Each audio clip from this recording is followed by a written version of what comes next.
राम राम दोस्तों, welcome to the home page of horror stories. आपने अक्सर लोगों को देखा होगा, कुछ लोग होते हैं उनका शौक होता है रात को ट्रैवल करने का। पर रियली में रात का सफर इतना सेफ है कि रात को वो सफर करा जाए। आपको लगा होगा रात का टाइम है, अपनी कार को मस्त तरीके से चलाओ, कोई नहीं रोकेगा। पर कभी कभी हम लोग ऐसी मुश्किल में फंस जाते हैं जहाँ से निकलना नामुमकिन होता है। ना चाहते हुए भी हम ऐसी जगह पर पहुंच जाते हैं क्योंकि अंधेरा होता है, हमें पता ही नहीं चलता हम किधर जा रहे हैं। कभी कभी हम रास्ते में कुछ ऐसी लोगों को भी लिफ्ट दे देते हैं जो कि हमारे लिए खतरनाक हो सकता है। आज की स्टोरी में आपको पता चलेगा कैसे रात का सफर किसी की पूरे परिवार की मौत का कारण बन सकता था। वो तो भगवान का शुक्र है, उनके कुल देवता का शुक्र है जिसकी वजह से वो बच गए। तो स्टोरी शुरू करने से पहले आप सभी से एक रिक्वेस्ट है, आप हमारे चैनल पे पहली बार आए हो तो आप हमारे चैनल को सब्सक्राइब करना और हमारी स्टोरीज को लाइक भी करना और जितना हो सके उतना शेयर करना, जिससे कि आपके लिए ऐसी डरावनी हॉरर स्टोरीज मैं और लाते रहूं। चलिए शुरू करते हैं। यह घटना आपसे लगभग 2 साल पुरानी है। दिल्ली में रामेश नाम का एक आदमी रहता था अपने पूरे परिवार के साथ। उसके परिवार में वो था, उसकी वाइफ थी और दो उसके बच्चे थे, एक लड़की एक लड़का। जो लड़का था वो 15 साल का था, तो जो लड़की थी वो लगभग 12 साल की थी। जो रामेश था वो काफी टाइम से कार लेने की सोच रहा था, क्योंकि जब भी उनको अपने गांव जाना होता है या ऑफिस जाना होता है ना, तो उसे नई नई दिक्कतों का सामना करना होता है। और अपने पूरे परिवार को के साथ वो गांव जाने में उसका पूरी हालत खराब हो जाती है, क्योंकि कभी कभी उन्हें ट्रांसपोर्ट नहीं मिलते। तो गांव का तो आपको पता होता है, गांव की तरफ जो व्हीकल्स मिलना काफी मुश्किल हो जाता है, इसलिए उनको काफी टाइम तक वेट करना होता है, किसी को अपने घर से बुलाना होता है कि हम आ गए हमको ले जाओ। इस तरीके से वो काफी परेशान हो जाते हैं। तो वो सोचते हैं कि मैं कार ले लेता हूँ, जिससे कि मेरे ऑफिस में भी हेल्प हो जाएगी और मैं जल्दी भी पहुंच जाया करूंगा और गाँव जाना भी इजी हो जाएगा। तो वो अपनी कार ऑर्डर कर देते हैं। उनकी कार लगभग 1 हफ्ते बाद आने वाली होती है। वो लोग सोच के काफी खुश होते हैं कि अब हमारे घर पे कार आ रही है, हम लोग यहाँ पे घूमने के लिए जाएंगे, अपने पहले गांव जाएंगे, अपने कुल देवता के यहाँ पे अपनी कार को पूजेंगे और अपनी मम्मी पापा को सरप्राइज देंगे। धीरे धीरे करके वो टाइम भी आ जाता है जब उनके घर पे कार आने की। जैसे ही वो कार आती है वो पहले उसका पूजन करते हैं। जैसे जब भी किसी के घर पे नई चीजें आती है, कार मोटरसाइकिल कुछ भी नई चीज आती है, तो हम उसकी पूजा करते हैं ना, भगवान को याद करते हैं। सेम उसी तरीके से वो याद करने लगे। फिर बाद में जब ये सब हो जाता है ना, तो वो अपने बच्चों को ना घुमाने के लिए ले जाता है कि चलो बच्चों, मैं तुम्हें घुमा के लेके आता हूँ कहीं। तो वो उनको आइसक्रीम खाना खिलाने के लिए मतलब होटल ले जाता है, घुमाने के लिए ले जाता है। आप इस तरीके से समझ सकते हो। जब वो आ रहा होता है ना, तो जब भी उसका मूड बन जाता है कि हम ऐसा करते हैं कि अब हम गांव चलते हैं, गांव में ना हम अपनी मम्मी पापा को सरप्राइज देंगे। और मैंने उन्हें बताया भी नहीं है कि मैं कार लेने जा रहा हूँ, मैंने कार ले ली है। जब हम उनको सरप्राइज देंगे तो वो काफी खुश हो जाएंगे। और हमको वैसे भी अपने गांव तो जाना ही है, कार को की पूजा कराने के लिए, तो अपने कुल देवता के पास ले जाने के लिए, तो दोनों काम एक साथ हो जाएंगे। तो वो तैयार हो जाते हैं पूरी फैमिली जाने के लिए। जब वो अपने घर से निकलते हैं ना, तो वो टाइमिंग होगा लगभग 11 बजे का टाइमिंग था। और जो इनको जाना था वो आगरा के पास एक गांव है, वहां पे जाना था। मैं आपको गांव का नाम नहीं बता सकता, सॉरी। तो उनको वहां पे जाना था। तो वो और जो मतलब जो कहते हैं ना कि जर्नी का जो टाइमिंग थी वो लगभग 3 या 4 घंटे की थी। रामेश को कार आती थी, और पर उन्होंने वो पहली पहली बार कोई नई कार चलाने जा रहे थे। उन्हें लगा कि ये अच्छा टाइम है, मैं रात को निकलूंगा और इतना ट्रैफिक भी नहीं मिलेगा और मैं इजीली अपने गांव पहुंच जाऊंगा। तो वो ऐसे ही करते हैं, वो रात के 11 बजे निकलते हैं अपने गांव से, अपने दिल्ली से निकलते हैं अपने गांव के लिए। वो हाईवे पे पकड़ चढ़ जाते हैं। वो दोनों वाइफ और हस्बैंड सोच रहे होते हैं कि कितना अच्छा रहेगा, अब हम अपनी मम्मी पापा को सरप्राइज देंगे, वो कितने खुश हो जाएंगे। ये सब देख के वो सब ये सोच ही रहे होते हैं। फिर वो कुछ दूर एक औरत को देखते हैं कि कोई औरत है जो हाईवे नहीं होता उसकी साइड में थी, वो उनसे लिफ्ट मांग रही है। रामेश सोचते हैं कि हमको लिफ्ट देनी चाहिए या नहीं देनी चाहिए। फिर उनकी वाइफ कहती है हमको हेल्प कर देनी चाहिए, क्या पता भगवान की कोई मर्जी हो। और वैसे भी इतनी मतलब अंधेरे में इतनी रात को कोई इनको हेल्प भी नहीं करेगा, ये बेचारी ऐसी परेशान हो जाएंगी। तो वो कहते हैं ठीक है, हम इनकी मदद करेंगे। जब वो उनकी तरफ वो रोकते हैं ना, तो वो कहती हैं मुझे आगे जाना है, आप मुझे आगे छोड़ देना। तो वो कहते हैं आप आ जाओ, अंदर आ जाओ। वो बच्चे पीछे होते हैं, जो उनकी वाइफ होती है रामेश की, वो आगे होती है। तो जो बच्चे होते हैं वो उसी औरत के साथ बैठे होते हैं पीछे। जब से वो औरत उनकी कार में बैठती है ना, जब से एक अजीब तरीके की बदबू आने लगती है, जैसे कि चूहा या डेड बॉडी सड़ जाती है ना, जब आती है सेम उसी तरीके की। तो जो रामेश होते हैं वो क्या अपने बच्चे और वाइफ से कहते हैं शीशे लगा लो, क्या पता ये बदबू उसकी वजह बाहर से आ रही हो। तो वो शीशे लगा लेते, बदबू फिर भी जाने का नाम नहीं लेती।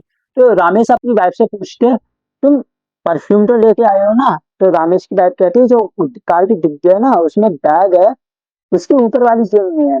तो वो कार को रोकते हैं और परफ्यूम निकाल के पहले स्प्रे करते हैं, फिर अपनी जर्नी को कंटिन्यू करते हैं। फिर वो जो बच्चे होते हैं ना, कुछ टाइम पहले काफी झगड़ा कर रहे होते, बातें कर रहे होते, एक दूसरे से लड़ाई कर रहे होते। कुछ देर बाद वो एकदम शांत हो जाते हैं, जैसे कि बच्चे सो गए हों। तो ये देखने के लिए जो उनकी बाइक होती है वो पीछे देखती है ना, तो बच्चे एकदम सहमे लेटे हुए हैं, अपनी गर्दन को ऐसे नीचे करे हुए। तो ये पर वो सो नहीं रहे होते, तो उनकी वाइफ सोचती है क्या पता ये अभी थक गए हो, और वैसे भी रात काफी हो गई है। और वो इस बात को इग्नोर करते हैं।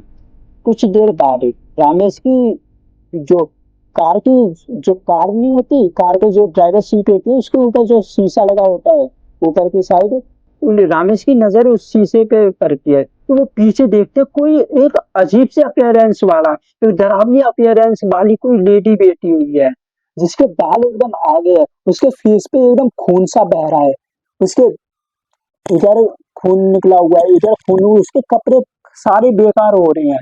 इस तरीके से वो समझ जाते हैं जरूर ये कोई छलावा है जो कि हमारी कार में आके बैठा है। पर वो इस पैनिक सिचुएशन में अपने आप को, अपने दिमाग से काम लेते हैं, अपने आप को कंट्रोल रखते हैं, क्योंकि उन्हें पता था कि बच्चे चाहते कि बच्चों ने इसको देख लिया है और बच्चे डर गए हैं। इसलिए वो सोचते हैं कि अब मेरे को इनसे कुछ, इनसे अपने बच्चों को बाहर निकालना होगा। तो वो उनके दिमाग में एक आइडिया आता है। वो कुछ देर बाद जाके कुछ दूर जाके अपनी कार को रोक देते हैं। वो रोक देते हैं तो उनकी बाइक पूछती है तुमने कार क्यों रोकी। तो वो कहते हैं मैंने कार नहीं रोकी, कार खराब हो गई है।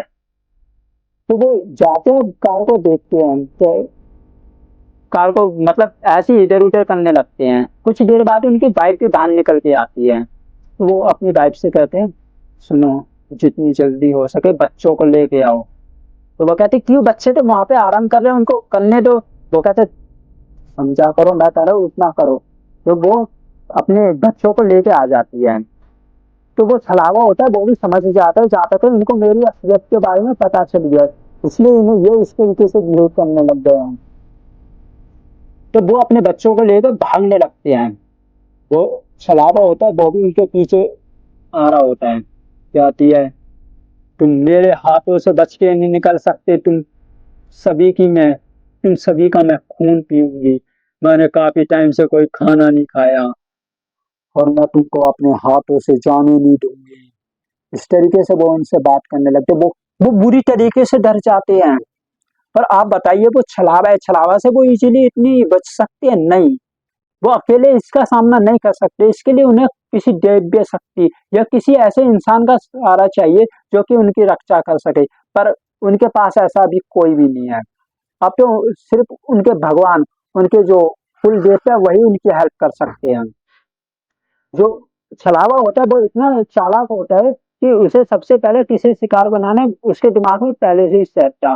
उसने सबसे पहले शिकार रामेश को चुना, क्योंकि उसे पता है सबसे इनके घर का सबसे बड़ा सदस्य ही मेरे हाथ में आ जाएगा तो ये बाकी क्या ही कर लेंगे।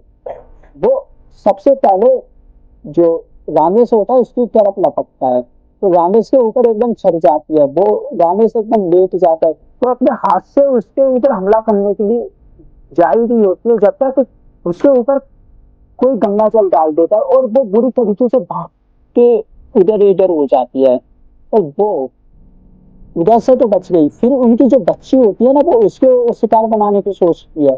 पर जो पंडित जी थे ना, जिन्होंने उसके ऊपर ये गंगा जल डाला, वो समझ जाते हैं अभी इसका शिकार अगला ये बच्ची है, इसलिए वो उसे पे दोबारा और ये गंगा जल डाल देते हैं और उनके पूरे परिवार को एक साइड करके वो एक बड़ा सा राख का घेरा बनाते हैं जो उनके पास होती है। उनके पूरे परिवार को उस राख के घेरे के अंदर करते हैं और खुद भी अंदर होते हैं। तो वो कहते हैं, रामेश कहते हैं, आप अचानक से कैसे आ गए और आप हो कौन जिसने हमारी मदद करी है? तो वो बताते हैं, पंडित जी बताते हैं कि मैं एक पंडित जी हूँ, मैं पंडित हूँ, मैं भी आ रहा था, पर मैं इस रास्ते से अक्सर आते रहते हूँ, मुझे पता है इसी रास्ते पे ऐसे छलावे अक्सर पाए जाते हैं और काफी लोगों को उन्होंने नुकसान करा है, इसलिए मैं अपने साथ गंगा जल और एक पवित्र राख रखता हूँ, जिससे कि मेरी या सामने वाले को कभी हेल्प चाहिए हो तो मैं उसकी हेल्प कर सकूँ। इसलिए जब मैं रुका तो मैंने देखा कि छलावा तुम्हारे ऊपर है, तो तुरंत आया तो अपनी बाइक को रोककर मैंने गंगा जल डाला उसके ऊपर। तो वो रामेश्वर उनकी बाइक और उनके बच्चे उनके पैर पकड़ लेते कि थैंक यू, आपने हमारी इतनी मदद करी और हमारी कृपया रक्षा करें।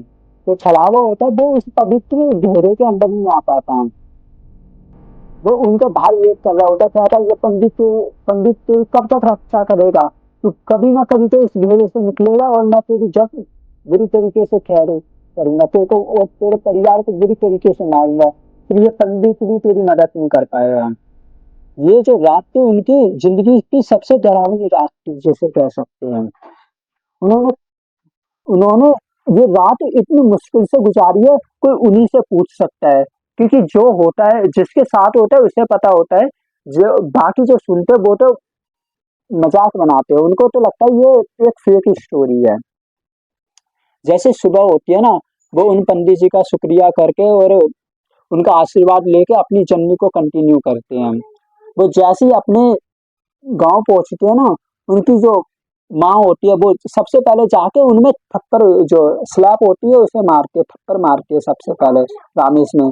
कहते तेरे से इतनी बार मैंने कहा है कि जितना हो सके उतना रात को कम ट्रैवल करा कर, मुझे पता था तूने काल लिया है और तेरे को मतलब यही नहीं पता कि तू बच्चों के साथ आ रहे हो, तेरे से इतनी बार मैंने मदद करी है, किसी को लिफ्ट मत दिया कर। पहले तेरे पास बाइक थी, जब भी तू ऐसे ही रात का सफर करता था, अब तूने कार लिया फिर भी तू रात का सफर कर रहा है, आखिर तू कब तक समझेगा? मतलब आज तेरे तेरी और पूरे परिवार की मौत हो जाती, तेरे बच्चों की, जब तेरे को समझ में आता। तो वो अपनी गर्दन झुकाए ये सब सुनते रहते। कुछ देर बाद वो सोचते मम्मी को कैसे पता चला, तो वो अपनी मम्मी से पूछे मम्मी तुम्हें ये सब कैसे पता चला, अभी तो मैंने तुमसे बात भी नहीं की और तुमको मैंने तो कार की अभी किसी को बताया भी नहीं है, तुम्हें कैसे पता चला? तो वो कहती है रात को मेरे को सपना आया था कि तुमने कार लिया है और तुम घर पे आ रही हो और तुमने किसी को लिफ्ट दी है और वो छलावा तुम्हारी जान लेना चाहता है। मेरे को पहले तो इसी जो सपना है इस पे विश्वास नहीं हुआ, पर जैसे ही मैंने तुमको देखा और तुम्हारे साथ कार देखी मैं समझ गई ये जरूर हमारे जो कुल देवता है उन्होंने मदद करी थी, हमारे भगवान है उन्होंने मदद करी थी तेरी, इसलिए मैंने तेरे को ये मारा। और उन्होंने बोला था इसे अपने बच्चे को समझा ले, कभी भी ये रात को जितना हो सके उतना कम ट्रेवल करा करे। अब की बात तो मैंने बचा लिया, अब की बार मैं भी नहीं मदद कर पाऊंगा। वो कहती है तुम्हारे हमारे कुल देवता बता इतने अच्छे, उन्होंने तेरी मदद करी है, उन्होंने बता तेरी हेल्प करी है और तू मतलब उनकी बात ही नहीं सुन के दे रहा, तेरे से इतनी बार हमने भी बोला है कि रात को कम ट्रेवल करा कर, नहीं तू मान के नहीं दे रहा। तो वो समझ जाता है कि ये सारी हेल्प जो पंडित जी थे तो कोई और नहीं थे, उनके जो पूर्वज थे उन्हीं वही आए थे उनके हेल्प करने के लिए, उनके पूरे परिवार को बचाने के लिए। वो जाते नहा धोते आराम करते सीधे अपनी कार को ले जाते और अपने पूर्वज का उनका आशीर्वाद लेते हैं।